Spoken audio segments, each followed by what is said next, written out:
네, 이 시간 우리 함께 하나님 말씀 보도록 하겠습니다. 요한일서 4장 8절부터 10절 말씀 함께 읽도록 하겠습니다. 네, 요한일서 4장 8절부터 10절까지 우리 한 목소리로 한번 이 말씀을 읽도록 하겠습니다. 사랑하지 아니하는 자는 하나님을 알지 못하나니 이는 하나님은 사랑이심이라. 하나님의 사랑이 우리에게 이렇게 나타난 바 되었으니 하나님이 자기의 독생자를 세상에 보내심은 그로 말미암아 우리를 살리려 하심이라. 사랑은 여기 있으니 우리가 하나님을 사랑한 것이 아니요 하나님이 우리를 사랑하사 우리 죄를 속하기 위하여 화목제물로 그 아들을 보내셨습니다. 아멘. 오늘 하나님을 아는 지식 제12장 하나님의 사랑에 대해서 함께 말씀을 나눠보도록 하겠습니다. 먼저 이 하나님의 사랑 혹은 하나님께서 사랑이시라는 주제를 살펴보기에 앞서 이 하나님이 사랑이시라는 것 혹은 하나님의 사랑에 대한 몇 가지 오해를 살펴볼 필요가 있는데요. 왜냐하면 제임스 패커가 말하는 것처럼 이 하나님의 사랑 혹은 하나님은 사랑이시라는 이 성경의 주제는 성경 전체에서 가장 위대한 진술일 뿐만 아니라 동시에 가장 오해받는 말이기도 하기 때문에 그렇습니다. 그래서 그가 말하기를 이 하나님 사랑에 대한 개념 주변에 그 잘못된 개념들이 마치 가시 덩굴처럼 가시 울타리처럼 자라 있기 때문에 우리가 하나님의 사랑에 대해서 온전히 깨닫기 위해서는 그 잘못된 개념들, 그 가시 덩굴 그리고 가시 울타리들을 다 쳐버려야 되는 것이죠. 이럴 때에 우리가 이제 성경이 우리에게 말하는 하나님의 사랑에 대해서 온전히 이해하고 누릴 수 있으리라 생각을 합니다. 그렇다면 사람들은 보통 이 하나님은 사랑이시라 혹은 하나님의 사랑에 대해서 어떻게 오해할까요? 저는 몇 가지를 생각을 해봤는데요. 다음과 같습니다. 첫 번째는 이제 하나님의 사랑 혹은 하나님이 사랑이시라는 것, 사랑의 하나님을 보통은 이렇게 오해를 하는 거죠. 하나님께서 사랑이시니까 하나님은 이 세상의 죄와 악에도 별로 괴념치 않으시고 또 이 세상의 성과 진리나 혹은 정의를 세우는 일에 그렇게 크게 관심이 없고 단지 사람들을 끝까지 사랑하시는 거. 그래서 사람들이 죄와 악을 범하더라도 늘 눈 감아주시고 그리고 더 나아가 사람을 결코 심판하지 않으시고 그리고 사람이 원하는 모든 것들을 다 이루어 주셔야 되는 분인 것처럼 그래서 사람이 기도하고 간구하는 모든 것들을 다 이제 들어주셔야 되는 것처럼 성취해 주셔야 되는 것처럼 이제 이렇게 생각을 하는 거죠. 그래서 예를 들면 몇몇 신학자들이나 목회자들이 이런 표현으로 하나님의 사랑, 그러니까 하나님의 오해된 사랑을 이렇게 표현했는데요. 이제 마치 하나님을 산타클로스처럼 생각을 하는 거죠. 그래서 산타클로스는 이제 아이에게 선물을 주는 사람이잖아요. 그러니까 아이를 절대 혼내면 안 됩니다. 그러니까 아이를 벌 줘서도 안 되고 아이가 뭘 원하든지 간에 그 선물을 반드시 줘야 되는 게 산타클로스잖아요. 그러니까 하나님을 마치 이 산타클로스처럼 생각을 하는 거죠. 그래서 마치 하나님이 우리의 행복을 위해서 존재하시는 거죠. 그 말은 맞지만 그러나 하나님이 생각하시는 행복이 아닌 이제 각자가 생각하는 행복을 위해 존재하시고 그 소원을 들어주시는 분으로만 이제 생각을 한다는 것입니다. 이런 생각, 이런 오해를 갖는 사람들은 하나님의 심판을 결코 인정하지 않는 거죠. 어떻게 하나님이 사람을 심판하실 수가 있어? 어떻게 하나님이 지옥이라는 걸 만들어서 영원한 심판을 내리실 수가 있어? 그러니까 이런 모든 하나님의 공의에 대한, 하나님의 심판에 대한 개념을 이제 부정해 버리는 것이죠. 요즘에는 사실 사람들이 하나님에 대해서 전혀 관심이 없기 때문에 이런 것조차 생각하지 않지만, 지난 세기 혹은 지지난 세기에 특별히 이제 서구 사회에서는 이제 하나님과 관련해서 이런 하나님은 마냥 사랑이 많으시니까 우리의 죄와 악도 다 눈 감아 주시고 결코 심판하시지 않으시고 우리의 행복을 위해서 존재하는 분이야 라고 믿는 사람들이 많이 있었습니다. 그래서 그들이 주장하기에 만약 성경이 하나님의 심판에 대해서 말하고 하나님을 심판하시는 분으로 말한다면 그것은 이제 하나님이 아니다. 나는 그런 하나님을 믿고 싶지 않다. 그렇기 때문에 그런 하나님을 그리는 성경 말씀은 이제 참이 아니다. 거짓이다. 그러니까 이런 식으로 이제 하나님을 오해하고 곡해했던 것이죠. 근데 우리가 알다시피 성경이 말하는 하나님은 특별히 사랑의 하나님, 하나님은 사랑이시다라고 요한이 말할 때의 의도는 전혀 이런 것이 아닌 것이죠. 물론 하나님은 분명히 사랑이시죠. 사랑이 많으신 분이시고 이제 사랑 자체이시지만 사도 요한이 동시에 하나님은 사랑이시다라고 말하면서 하나님은 빛이시다라고 이제 말하고 있는 것이죠. 그래서 요한일서 1장 5절 말씀 보면 하나님은 빛이시니 그에게는 어둠이 조금도 없으시다라고 말하지 않습니까? 여기서 어둠은 그 도덕적인 악을 뜻하는 것이죠. 그러니까 하나님의 말씀을 거스르고 그리고 죄와 악을 행하는 그 모든 것을 비유적으로 어둠이라고 표현을 했던 것입니다. 그래서 결론적으로 하나님의 사랑은 거룩한 사랑인 것이죠. 그러니까 하나님은 사랑이신 동시에 그분 자체가 빛이시기 때문에 그 의로움 자체이시고 거룩함 자체이시기 때문에 그 하나님의 사랑은 거룩한 사랑이고 이제 의로운 사랑이라는 것이죠. 그리고 두 번째로 그 하나님의 사랑을 조건적으로 여기는 오해도 있습니다. 무슨 말이냐면 하나님께서 어떤 사람을 사랑하실 때, 나를 사랑하실 때 내가 하나님께 사랑을 받을 수 있는 조건이 있을 거야. 그 조건이 무엇일까요? 나는 하나님께 사랑받을 만한 자가 돼야 돼.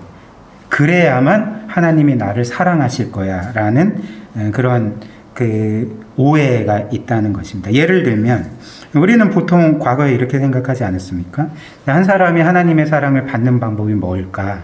성경 말씀대로 살고 교회에 충성 봉사하고 또 헌금 많이 내고 그리고 전도도 많이 하고 그래서 전도왕이 되고 뭐 등등의 여러 그 길이 있지 않습니까? 이렇게 해야지만 하나님이 나를 사랑하시고 남들보다 나를 더 많이 사랑해 줄 것처럼 생각을 하는 것이죠. 결코 그렇지 않습니다. 이제 성경에 따르면 하나님이 우리를 사랑하시는 시점은 우리가 사랑받을 존재가 된 그 시점이 아니라 우리가 존재하기도 전인 바로 창세 전에 영원 전부터 하나님은 우리를 사랑하셨다고 말씀을 하는 것이죠. 그래서 에베소서 1장 4절 보면 창세 전에 하나님이 그 사랑 안에서 그리스도 안에서 우리를 사랑하시고 구원하기로 결정하셨다라고 말씀하지 않습니까? 그리고 또 한 가지 또 증언은 로마서 5장을 보면 사도 바울이 하나님께서 우리를 사랑하셨을 세 가지 때 하나님께서 우리를 사랑하실 때 우리가 어떤 상태였는지를 세 가지로 말하는데요. 그러니까 우리가 연약할 때, 우리가 죄인이었을 때, 우리가 하나님과 원수 되었을 때 우리를 사랑하셨다라고 말하는 것이죠. 영적으로 무능하고 철저하게 죄인이고 더 나아가 하나님과 원수 되었던 자는 하나님의 사랑을 받을 만한 어떤 자격도 없잖아요. 근데 그때의 하나님이 우리를 사랑하셨다라고 말씀을 하는 것입니다. 사도 요한의 말처럼 요한일서 4장 10절 말씀 우리가 늘 외우는 유명한 말씀처럼 우리가 하나님을 사랑한 것이 아니고 하나님이 우리를 사랑하셨다. 그래서 그 아들을 우리를 위한 속죄제물로 대속제물로 주셨다라고 말씀하는 것이죠. 즉 우리에게는 사랑받을 만한 자격이 전혀 없다는 것이죠.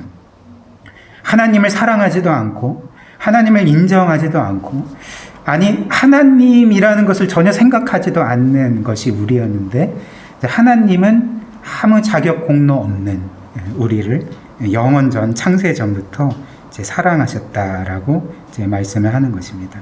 그리고 세 번째 오해는 이제 하나님의 사랑을 이제 물질적인 복의 차원에서만 생각을 하는 것이죠. 그러니까 무슨 말이냐면 이제 대표적인 예로 기복주의를 들 수가 있을 것 같은데요. 이제 하나님의 사랑을 이런 물질적인 차원에서, 물질적인 복의 차원에서 이제 발견하려는 것은 그 하나님께서 우리에게 베풀어 주신 그 사랑을 이제 그리스도 안에서 찾기보다는 이제 그리스도 밖에서 찾는 것이죠. 그리고 그리스도와 전혀 상관없이 찾는 것입니다. 그리고 여기에서 이제 가장 큰 위험이 무엇이냐면, 이제 한 사람이 하나님의 사랑을 이런 식으로, 이런 개념으로만 생각을 한다면, 실제로 하나님의 사랑을 받는 자는 누구입니까? 이제 물질적으로 복을 많이 받은 사람이 하나님의 사랑을 누리는 사람이죠. 그러면 그렇지 못한 사람은 그의 어떤 신앙생활과 영적인 삶과 전혀 관계없이 하나님의 사랑을 받지 못하고 있는 상태, 혹은 뭔가 하나님의 진노를 사거나 하나님의 저주를 받은 것과 같은 그런 상태로 여길 수 있는 큰 위험이 있다는 것입니다. 그러나 성경이 말하는 바가 무엇입니까? 우리를 향한 하나님의 사랑은 이미 우리에게 완벽하게 주어졌다는 것이죠. 특별히 그리스도 안에서 이미 하나님의 최상의 사랑, 완벽한 사랑, 영원한 사랑이 우리에게 주어졌는데, 그것이 무엇일까요? 하나님이 성자 예수 그리스도를 우리를 위해 내어주신 것이죠. 그리고 그 그리스도 안에서 하늘과 땅의 모든 영광스러운 복을 그분의 상속자인 우리에게 이미 주신 것, 이것이 바로 지금 이미 우리가 그리스도 안에서 받은 하나님의 사랑이자 표현할 수조차 없는 복과 영광이지 않습니까? 그래서 로마서 8장 32절이 이렇게 말하고 있는데요. 자기 아들을 아끼지 아니하시고 우리 모든 사람을 위하여 내주신 이가 하나님께서 어찌 그 아들과 함께 모든 것을 우리에게 주시지 아니하겠느냐. 사도 바울은 지금 의문형으로 물어보고 있습니다. 자기 아들을 아끼지 아니하시는, 그래서 모든 사람을 위하여 그 아들을 내어주신 그 하나님이 모든 것을 너희에게 주시지 않겠느냐라고 이제 의문형으로 말한 이유는 그것이 뭔가 부정확하다든지 혹은 그럴 가능성도 있고 그렇지 않을 가능성도 있다는 얘기가 아니라 확실하다는 것이죠. 그러니까 논리적으로 하나님이 우리를 위해 그 아들까지 주셨으면 그 아들과 함께 그 아들보다도 못한 모든 것을 너희에게 주시는 것은 당연한 것 아니냐라고 사도 바울이 하나님의 사랑과 그 사랑을 받은 자들이 받을 그 무한한 복을 말하고 있는 것이죠. 따라서 제임스 패커가 이렇게 말합니다. 따라서 하나님이 우리를 사랑하시는 사랑을 우리가 알고 믿었노니라고 말할 수 있는 사람은 진정 행복하다. 하나님의 사랑을 아는 것은 지상의 낙원을 얻은 것과 같다. 신약 성경은 이 같은 지식은 혜택받은 소수만이 누리는 특권이 아니라 보통 그리스도인들의 정상적인 체험으로서 영적으로 건강하지 못하거나 기형적인 사람들만이 알지 못하는 것이라고 말한다.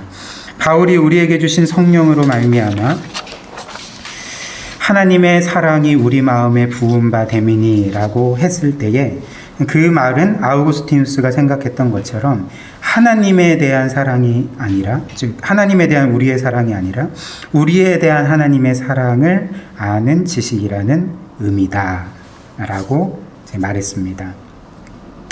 하나님께서는 이렇게 그리스도를 통해 이루시고 보여주시고 또 그리스도 안에서 우리에게 무차별적으로 무한히 베풀어 주신 그 사랑을 이제 성령으로 말미암아 우리로 하여금 실제적으로 경험하고 이제 누리게 하신다는 것입니다.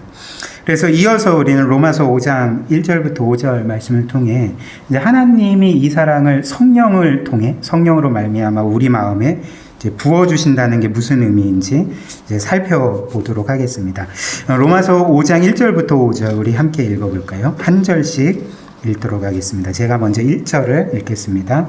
그러므로 우리가 믿음으로 의롭다 하심을 받았으니 우리 주 예수 그리스도로 말미암아 하나님과 화평을 누리자. 또한 그로 말미암아 우리가 믿음으로 서 있는 이 은혜에 들어감을 얻었으며 하나님의 영광을 바라고 즐거워하느니라. 다만 이뿐 아니라 우리가 환난 중에도 즐거워하나니 이는 환난은 인내를, 인내는 연단을, 연단은 소망을 이루는 줄 알미로다. 함께 읽겠습니다. 소망이 우리를 부끄럽게 하지 아니함은 우리에게 주신 성령으로 말미암아 하나님의 사랑이 우리 마음에 부은 바 됨이니. 아멘. 여기에서 5절 말씀에 이 소망이라는 것이 무슨 소망일까요? 어떤 것을 가리키겠습니까? 네, 여기에서 소망은 그 그리스도를 믿고 구원받은 신자가 누릴 최종적인 구원, 완성될 구원, 그 영광을 가리키고, 특별히 2절 말씀 끝부분에 보면 그 이제 로마서 5장 말씀, 특별히 1절부터 5절 말씀의 그 구조가 이렇습니다. 1절 말씀 보면 이제 로마서 4장까지 예수 그리스도를 믿음으로써 죄 용서받고 의롭다함을 받는 은혜에 대해서 말하고, 이제 5절 말씀 시작이 그러므로 우리가 믿음으로 의롭다 하심을 받았으니 우리 주 예수 그리스도로 말미암아 하나님과 화평을 누리자. 그리고 2절 말씀 보면 또 그렇기 때문에 우리가 이런 은혜에 들어감을 얻었고, 그래서 하나님의 영광을 바라고 이제 즐거워하게 된다. 이제 원문은 하나님의 영광에 대한 소망으로 즐거워한다, 이렇게 기록해 놓았거든요. 즉 그래서 5절의 소망은 이 하나님의 영광을 즐거워하는 것이죠. 어느 때요? 최종 구원이 완성될 때, 즉 우리의 그 몸과 영혼이 영화롭게 돼서, 영화롭게 된 상태에서 그 완성된 하나님 나라에서 영원히 하나님의 영광을 보고 즐거워하는 것을 가리켜서 이제 소망이라고 표현을 했던 것입니다. 그런데 그 사도 바울이 말하기를 이 소망이 우리를 부끄럽게 하지 아니한다라고 말하는 것이죠. 또 다른 표현으로 이 소망이 우리를 수치스럽게 만들지 못한다라고 말하는 것입니다. 그러니까 이 말의 의미가 무엇이겠습니까? 지금 우리가 붙들고 있는 이 최종 구원과 완성과 그 우리가 영화롭게 되고 영원히 하나님의 영광을 보고 즐거워하게 될 그 소망이 반드시 이루어진다는 것이죠. 결코 실패하지 않는다는 것이죠. 그리고 만약 우리가 믿고 있는 소망이 실제로 이루어지지 않거나 거짓으로 판명된다면 그 소망을 믿은 우리 자체가 이제 부끄러움을 당하게 되지 않습니까? 수치를 당하게 되지 않습니까? 그러나 그런 일은 이제 결코 일어나지 않는다라고 말하는 것이죠. 왜 그럴까요? 왜 그 소망이 반드시 이루어질 것을 확신할 수가 있을까요? 이제 이어서 말하는 것처럼 이제 우리에게 주신 성령으로 말미암아 하나님의 사랑이 우리 마음에 부은 바 되었기 때문에 그렇다. 그러니까 무슨 말이냐면 하나님께서 성령으로 말미암아 우리가 결코 부인할 수 없을 정도로 하나님이 그리스도 안에 있는 하나님의 사랑을 우리 마음에 물붓듯 부어주신다는 것이죠. 그리고 이렇게 부어주심으로 그 하나님의 사랑을 실제적으로 경험하고 확신하고 그 누리게 만들어 주시기 때문에 하나님이 우리를 이처럼 사랑하신다면, 하나님이 이 정도로 우리를 사랑하신다면 우리에게 주신 이 소망은 결코 실패함이 없이 하나님이 반드시 이루어 줄 거다, 그렇게 하실 거다라고 이제 믿을 수 있다는 것이 바로 이제 이 로마서 5장 5절 말씀, 소망이 우리를 부끄럽게 하지 아니하노니 왜냐하면 하나님이 그 사랑을 성령으로 말미암아 우리 마음에 부어주시기 때문이다. 이 말씀의 의미가 되는 것이죠. 그리고 그 바울의 말에서 이 로마서 5장 5절 말씀에서 이제 세 가지 사항은 짚고 넘어갈 만합니다. 그래서 제임스 베커가 설명하기를 첫 번째로 이 5장 5절 말씀에 부은 바 됨이라는 동사를 주목해보라. 그것은 문자적으로 이제 부어버리다 혹은 퍼붓다는 의미다. 그것은 사도행전 2장 17절, 18절, 33절, 10장 45절, 디도서 3장 6절에서 성령이 부어지는 것에 대해서 사용된 단어다. 그것은 많은 양이 풍성하게 흐르는 것, 사실상 범람하는 것을 시사한다. 그래서 NEB의 성경 번역은 하나님의 사랑이 우리 마음 가장 깊은 곳에서 범람했다 라고 되어 있다. 바울은 얕고 간헐적인 느낌이 아니라 깊고도 압도적인 느낌을 말하는 것이다, 이렇게 말했습니다. 이어서 이렇게 말하는데요. 그 다음에는 그 동사의 시제를 주목해 보라. 그것은 완료 시제로 쓰여 완성된 행동의 결과로 일어나는 고정된 상태를 암시한다. 여기에 나타난 개념은 골짜기에 범람했던 물이 가득 찬 채로 남아있는 것과 마찬가지로 하나님의 사랑을 아는 지식이 우리 마음에 넘쳐 흐르고 이제 그 마음을 가득 채우고 있다는 것을 의미한다. 이렇게 말했던 것이죠. 그래서 지금 이 사도 바울이 말한 것처럼 하나님의 사랑이 성령으로 말미암아 우리 마음에 부은 바 되었다는 것은 마치 강물이 범람한 것과 같이 그 정말 뭐 엄청난 양의 그 하나님의 사랑이 우리 마음에 부어졌다는 것을 의미한다는 것이죠. 그리고 부어졌을 뿐만 아니라 그 동사의 시제와 같이 이제 가득 찬 상태로 그 하나님의 사랑이 우리 마음에 그 넘쳐 흐르고 있다는 것, 우리 마음을 가득 채우고 있다는 것을 바로 5절 말씀에 하나님 사랑이 우리 마음에 부은 바 됨이니라고 이제 표현했다라고 설명하고 있는 것이죠. 그리고 세 번째로 이어서 읽겠습니다.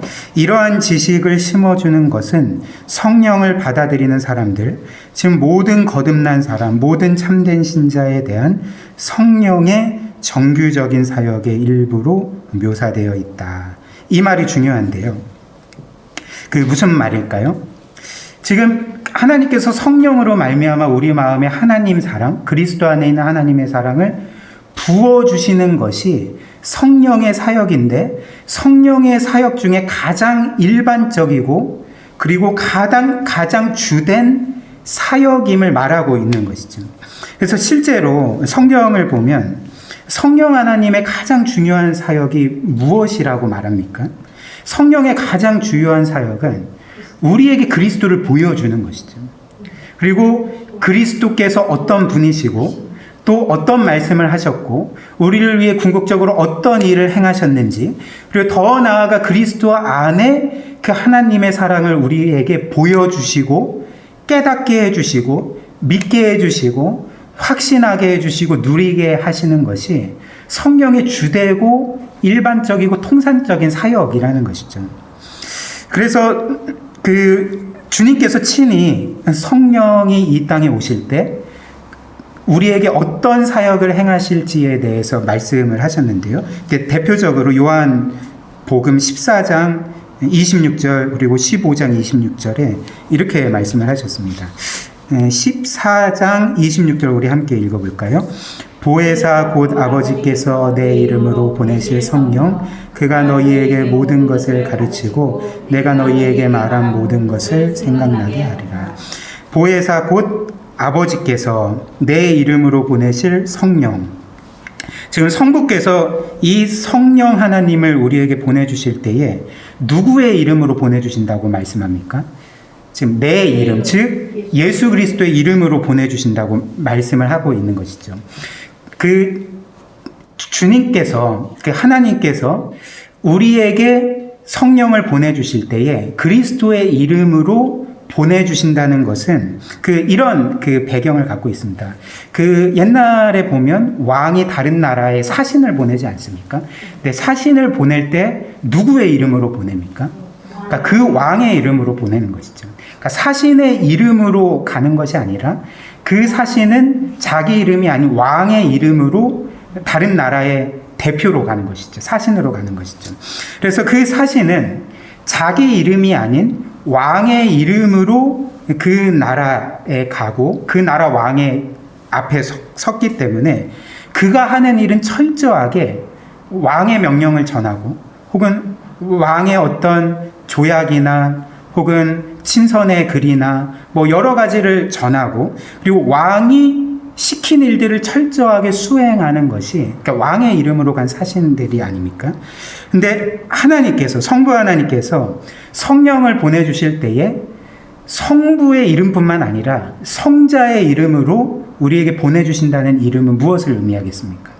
그러니까 그 성령께서 그리스도를 위해서 일하도록 그리스도를 위해 우리에게 그리스도께서 뜻하신 일들을 이루시기 위해서 보냄받은 분이라는 것을 우리에게 말씀하는 그런 말씀이라 할 수가 있는 것이죠.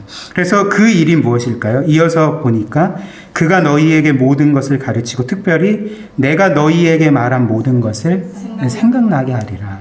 이제 그리스도의 말씀을 다시 가르치시고 생각나게 하시고 적용하게 하시는 일을 이제 성령께서 하신다는 것이죠. 그리고 15장 26절도 같이 읽어보겠습니다. 내가 아버지께로부터 너희에게 보낼 보혜사 곧 아버지께로부터 나오시는 진리의 성령이 오실 때 그가 나를 증언하실 것이요. 여기서도 그리스도께서 분명히 성령께서 너희에게 임하실 때, 즉 내가 아버지로부터 내 이름으로 너희에게 보낼 그 성령이 너희에게 행하실 일은 성령 자신에 대해서 증언하는 일이 아니라 나에 대해서 증언하는 일을 하실 거다라고 이제 말씀하고 있는 것이죠. 그래서 이처럼 성령 하나님의 사역은 철저하게 그리스도께 초점 맞춰져 있는 것이죠. 말씀드린 것처럼 성령이 우리에게 주되게 하시는 그 사역은 그리스도를 우리로 하여금 보게 하시고 그분에 대해서 깨닫게 하시고 그분의 말씀과 사역과 특별히 궁극적으로 그 십자가의 완전한 구원에 대해서 우리로 하여금 깨닫고 믿고 확신하고 적용하게 하시는 일을 바로 이 성령이 우리에게 하신다는 것입니다. 그러므로 하나님의 이 사랑은 그 우리가 보통 생각하는 소위 신령한 사람만이 누릴 수 있는 것이 아니라는 것이죠. 혹은 사랑받을 자격이 있는 자만이 누릴 수 있는 것이 아니라 이 하나님의 사랑은 예수 그리스도를 믿고 성령으로 거듭나서 하나님의 자녀가 됐을 뿐만 아니라 예수께서 그분의 이름으로 보내실 성령을 우리 마음에 모신 모든 자가 이 성령이 주되게 하시는 사역, 즉 그리스도의 사랑을 깨닫고 경험할 수 있는 것이죠. 로마서 5장 5절 말씀이 우리에게 분명히 말하는 바와 같이 그 성령으로 말미암아 하나님의 사랑이 우리 마음에 부은 바 된 것처럼 강물이 마치 범람하는 것과 같이 그 하나님의 사랑이 우리 마음에 쏟아지는 것과 같은 경험을 그리스도인이라면, 거듭난 자라면, 성령을 자신의 마음에 모신 자라면 누구든지 할 수 있다는 것이죠. 이것이 바로 성경의 분명한 증언이자 약속이라는 것입니다. 그러나 여기에 한 가지 고질적인 문제가 있는데요. 그것이 무엇이냐면 보통 사람들은 이렇게 성령의 일반적인 통상적인 사역, 주된 사역인 우리로 하여금 그리스도 안에 있는 하나님의 사랑을 보고 깨닫고 경험하게 하는 사역에 주목하지 않고 그것에 관심을 갖지 않고 이제 어떤 성령의 사역에만 관심을 가질까요? 그러니까 성령의 은사나 혹은 성령으로 말미암은 신비한 체험에만 관심을 갖는다는 것이죠. 그러니까 여기서 제가 그냥 우리라고 썼는데 생각을 해보니까 우리는 아닌 것 같아요. 네, 이 중에 이렇게 성령의 은사를 사모하고 나 신비한 체험을 하고 싶지 않아 이런 분들은 안 계시잖아요. 제가 잘은 모르겠지만 이제 안 계신 것 같은데 그런데 대체적으로 많은 사람들이 특별히 지금은 모르겠어요. 지금도 그럴 것 같지만 과거 한때는 이런 성령 운동이 굉장히 활발하게 진행이 되고 그래서 사실 한국교회 많은 성도들이 이런 성령의 은사에 대해서 혹은 신비한 체험에 대해서 너무나도 목말라하고 그것들을 갈급해하고 추구하지 않았습니까? 그런데 이것은 잘못됐다는 거죠. 왜냐하면 제임스 베커가 이에 대해서 이렇게 말합니다. 그러니까 아마도 제임스 베커가 이 책을 쓴 당시 영국 교회 상황도 이랬던 것 같아요. 자, 한번 들어보십시오. 우리는 우리를 무력하게 만드는 감상적인 왜고집으로 인해 성령의 일상적이고 일반적인 사역은 무시하고 여기서 성령의 일상적이고 일반적인 사역은 이제 그리스도를 보여주는 것 그리스도 안에 있는 하나님의 사랑을 경험하게 하는 것, 이 사역은 무시하고 특별하고 산발적이고 보편적이지 않은 은사들에 열중하게 되었다. 그래서 마음속에 하나님의 사랑에 대한 지식을 부어주심으로 화평과 기쁨과 소망과 사랑을 주시는 성령의 일상적인 사역보다는 치유와 방언의 은사들, 바울이 지적하듯이 모든 그리스도인들이 참여하도록 의도되지 않은 이 은사들에 훨씬 더 많은 관심을 보인다.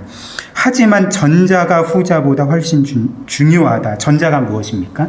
그러니까 성령의 주된 사역, 그리스도를 보여주고 경험하게 하는 그 사역이 후자보다 훨씬 중요하다는 것이죠. 그러니까 성령께서 그리스도의 사랑을 깨닫게 하시는 사역이 성령의 은사나 혹은 치유나 혹은 신비한 체험보다 훨씬 중요하다는 것이죠. 그러므로 방언을 하면 당연히 더 즐거워지고 더 경건하다고 생각했던 고린도인들에게 바울은 사랑, 즉 성화 그리스도를 담는 것이 없으면 방언은 아무것도 아님을 역설해야만 했다. 우리가 고린도 전서의 말씀에서 확인할 수 있는 바가 아닙니까? 이처럼 그리스도 안에 있는 하나님의 사랑을 보여주는 이 성령의 정규적인 이 주된 사역보다 성령의 은사와 영적 체험을 추구하는 사람들이 범하는 가장 큰 잘못, 위험은 자신을 향한, 우리를 향한 하나님의 사랑과 구원의 확신을 그리스도 안에서 찾으려고 하지 않고, 그리스도 안에서 확인하려고 하지 않고, 그리스도 밖에서 확인하려고 한다는 것이죠. 제가 그 전에 말씀드린 것처럼 성령의 주된 사역인 그리스도의 사랑을 우리에게 보여주는 거기에서 하나님의 사랑과 구원의 확신을 얻으려고 하는 것이 아니라 성령의 은사에서, 즉 내가 방언을 하는지 안 하는지, 혹은 내가 예언을 하는지 안 하는지, 혹은 내가 다른 사람들처럼 어떤 신비한 체험을 했는지 못 했는지에 따라서 나를 향한 하나님의 사랑과 구원의 확신을 찾고 확증하려고 한다는 것이죠. 제가 왜 이렇게 잘 알까요? 제가 그랬기 때문에 그렇죠. 저도 20대 초반에 신앙적으로 이렇게 불타오르는데 그리스도에 대해서, 복음에 대해서 몰랐을 때, 오해하고 있을 때 저에게 갈급함이 있었거든요. 어떤 갈급함이냐면 내가 나를 향한 하나님의 사랑을 어떻게 확인할까, 확증할까. 내가 성령의 은사를 받으면, 뭐 방언을 하든 예언을 하든 혹은 뭔가 신비한 체험을 하면 하나님이 나를 사랑하신다는 것을 내가 확인할 수가 있을 거야. 믿을 수가 있을 거야. 그리고 나는 그것을 통해서 구원받은 자라는 것을 확증할 수가 있을 거야. 확신할 수가 있을 거야. 이렇게 생각을 해서 그 당시에 사실 은사들을 많이 구했거든요. 뭐 방언이든 예언이든 뭐 신비한 체험이든.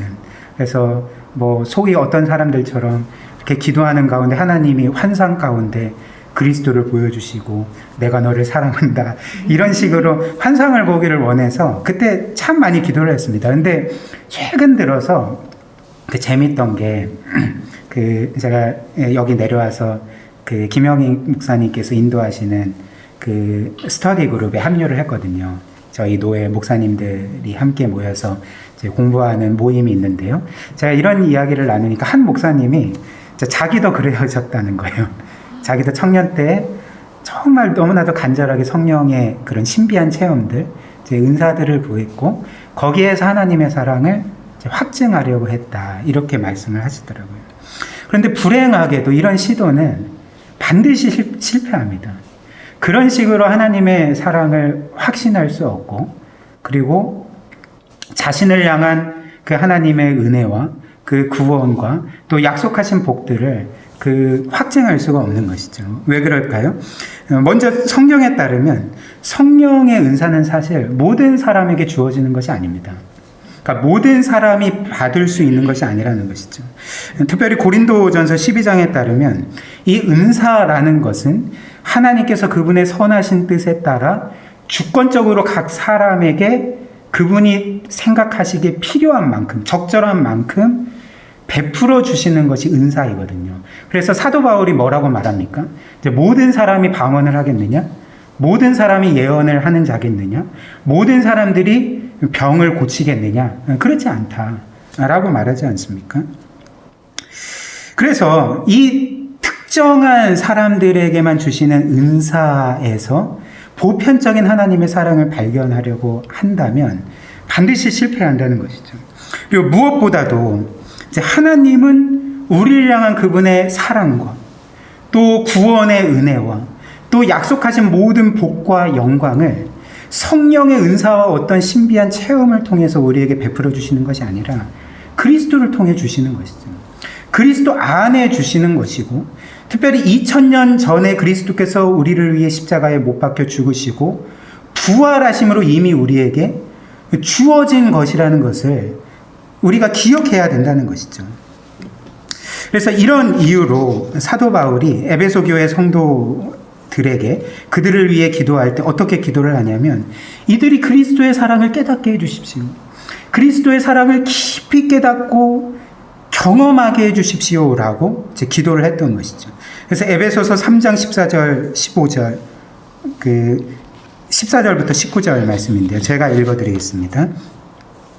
이러므로 내가 하늘과 땅에 있는 각 족속에게 이름을 주신 아버지 앞에 무릎을 꿇고 비노니. 어떻게 기도합니까? 능히 모든 성도와 함께 지식이 넘치는 그리스도의 사랑을 알고 그 너비와 길이와 높이와 깊이가 어떠함을 깨달아 하나님의 모든 충만하신 것으로 너희에게 충만하게 하시기를 구하노라라고 기도하고 있는 것이죠. 그래서 이 사도 바울이 기도하는 내용과 같이 그리스도의 사랑을 아는 것, 즉 그 너비와 길이와 높이와 깊이가 도대체 어떤 것인지, 얼마나 엄청난 것이고 얼마나 영광스러운 것인지를 깨닫는 것이 우리에게 어떤 은혜를 주시는 길이라고 말합니까? 하나님의 모든 충만한 것으로 충만하게 되는 길이라는 것이죠. 이는 무슨 말일까요? 그리스도의 사랑을 아는 것이 하나님의 충만하심을 안다는 것입니다. 그리스도의 사랑이 어떤 것인지를 아는 것이 하나님의 그 모든 것, 그 충만하신 것을 경험하는 유일한 길임을 우리에게 알려주는 말씀이라 할 수가 있는 것이죠. 따라서 우리는 계속 반복하지만 우리를 향한 이 하나님의 사랑을 그리스도 밖에서 찾으면 안 됩니다. 아무리 좋은 것이라 할지라도 그리스도 밖에서 하나님의 사랑과 그분이 그리스도 안에서 약속하신 모든 복과 영광을 찾으려고 하면 안 되는 것이죠. 우리를 향한 하나님의 모든 사랑과 은혜와 그 약속된 복과 영광은 오직 그리스도 안에 있고 그리스도 안에서만 누릴 수 있는 것이기 때문에 그렇죠. 그래서 사도 바울의 고백처럼 그 그리스도의 사랑을 아는 만큼, 깊이 알고 깨닫고 경험하는 만큼 우리는 우리를 향한 그 하나님의 사랑과 은혜들을 실제적으로 경험하고 누리게 되는 것이죠. 그리고 마지막으로 그리스도 안에 있는 하나님의 사랑을 깨닫고 경험하는 것은 신앙의 부흥을 경험하는 길이기도 합니다. 이에 대해서 제임스 패커가 이렇게 말하는데요. 부흥은 죽어가는 교회를 신약에서 평범하다고 말하는 그리스도인의 삶과 체험을 비범한 방식으로 회복시키시는 하나님의 사역을 의미한다. 부흥에 대한 올바른 관심은 방언을 동경하는 것에서 표현되는 것이 아니라 궁극적으로 우리가 방언을 하는지 하지 않는지는 전혀 중요하지 않다. 하나님의 사랑이 더 큰 능력으로 우리 마음에 부음받기를 열망하는 데서 표현될 것이다. 무슨 말일까요? 하나님께서 우리에게 부흥을 주시는 것은 인간의 노력에 의해서, 인간의 계획에 의해서, 혹은 어떤 신앙적인 캠페인을 통해서 이루어지는 것은 아니고 하나님의 주권적인 뜻에 의해서 우리에게 부흥이 선물로 주어지는 것이지만, 이제 그럼에도 불구하고 그 부흥은 우리가 어떤 신비한 체험을 하거나 성령의 은사를 받거나 이런 것에서 표현되는 것이 아니라, 혹은 이런 것을 중심으로 일어나는 것이 아니라 우리가 하나님의 말씀과 복음의 메시지를 통하여서 그리스도를 볼 때에, 그리스도를 경험할 때에, 특별히 그분 안에 있는 하나님의 그 넘치는 우리 마음 가운데 쏟아 부어지는 범람하는 그 하나님의 사랑을 깨달을 때에 진정으로 신앙의 부흥을 경험할 수 있다는 것, 교회의 부흥을 경험할 수 있다는 것을 우리에게 말해주는 바가 아닙니까? 그래서 교회의 역사에서 그 부흥의 역사를 기록한 자료들을 보면 어떤 부흥도 신비한 체험을 중심으로 일어나지 않았던 것이죠. 하나님의 말씀이 선포되고 그 가운데 성령이 역사할 때, 특별히 복음이 새롭게 재발견되고 그 복음 안에 있는 그리스도의 사랑이 강하게 역사할 때에 그 한 개인 혹은 한 공동체 교회와 그 지역에 하나님의 놀라운 영적인 각성과 부흥이 일어났던 것입니다. 사랑하는 우리 귀한 성도 여러분, 하나님께서 우리에게 이런 부흥을 주시기를 원합니다. 우리 각자의 또 우리 고일교회에 이런 부흥을 주시기를 원합니다. 복음을 통해 하나님의 말씀을 통하여서 로마서 5장 5절 말씀처럼 성령으로 말미암아 우리 마음에 하나님의 사랑이 부은 바 되어서 정말 우리의 영혼이 새롭게 되고 갱신되고 또 온전케 되고 그 그리스도의 사랑에 사로잡힌 바 되어서 우리 모두가 영적인 부흥을 경험하고 우리 교회가 그런 영적인 부흥 가운데 정말 강건해지기를, 그리고 그 부흥을 통해 이 지역과 도시를 복음으로 귀하게 섬기기를 주님의 이름으로 축복해 봅니다.